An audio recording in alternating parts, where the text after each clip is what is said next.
সুন্দরবন পৃথিবীর সবচেয়ে বড় ম্যানগ্রোভ বন বা লবণাক্ত বনাঞ্চল। সুন্দরবনের মোট আয়তন প্রায় 10,000 বর্গ কিলোমিটার, যা যৌথভাবে বাংলাদেশ ও ভারতের মধ্যে অবস্থিত।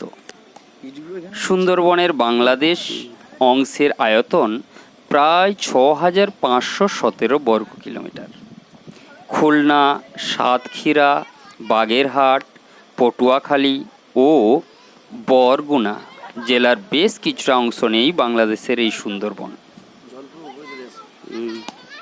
ভারতের সুন্দরবন পশ্চিমবঙ্গের দক্ষিণ 24 পরগনা জেলা এবং উত্তর 24 পরগনা জেলা নিয়ে গঠিত।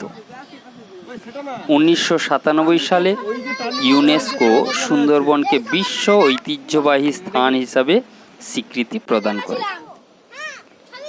জীববৈচিত্র্যে সমৃদ্ধ সুন্দরবনের 1,874 বর্গ কিলোমিটার জুড়ে রয়েছে নদী, নালা, খাল, বিল, জলাকীর্ণ অঞ্চল। রয়্যাল বেঙ্গল টাইগার সহ বিচিত্র নানান ধরনের পাখি, চিত্রা হরিণ, কুমির, সাপসহ অসংখ্য প্রজাতির প্রাণীর আবাসস্থল এই সুন্দরবন। এখানে রয়েছে প্রায় 350 প্রজাতির উদ্ভিদ, 120 প্রজাতির মাছ, 270 প্রজাতির পাখি এবং 42 প্রজাতির স্তন্যপায়ী।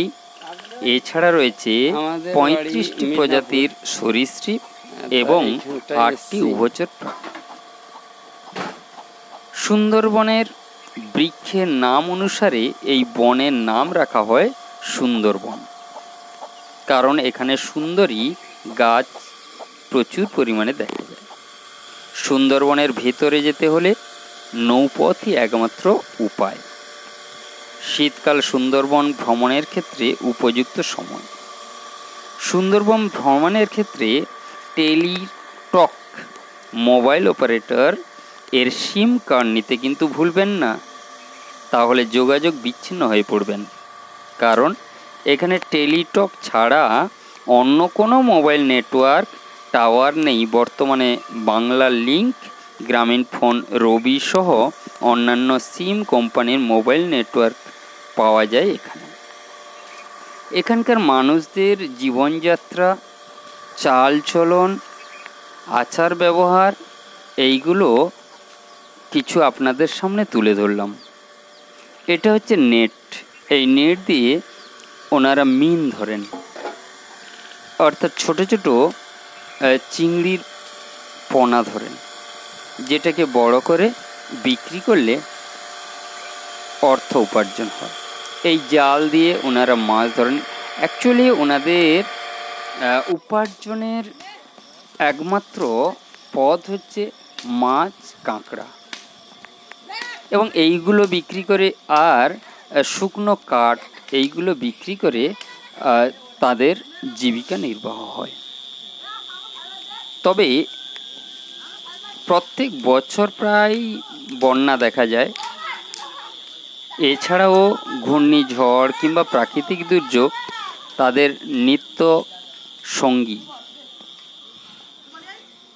তা সত্ত্বেও তাদের বাচ্চারা ছোট ছোট গ্রাউন্ডের মধ্যে তারা মেতে থাকে বিভিন্ন খেলার মধ্যে।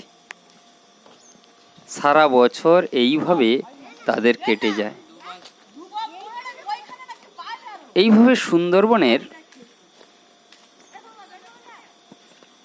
সুন্দরী গাছ কিংবা প্রাকৃতিক সৌন্দর্য পর্যটকদের মুগ্ধ করে দেয়।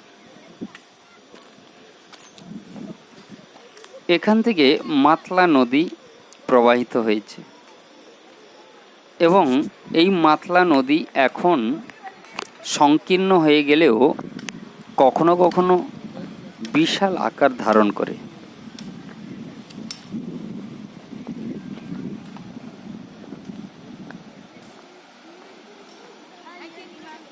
এখানকার যাতে ভাঙন রুখা যায় তার জন্য সরকার থেকে বিভিন্ন রকম ব্যবস্থা নেওয়া হয়েছে।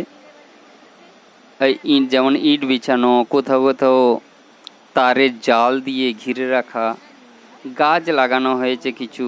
তবে গাছগুলো কিছু কিছু মানুষ কেটে ফেলার ফলে আরও ক্ষতি হচ্ছে বেশি।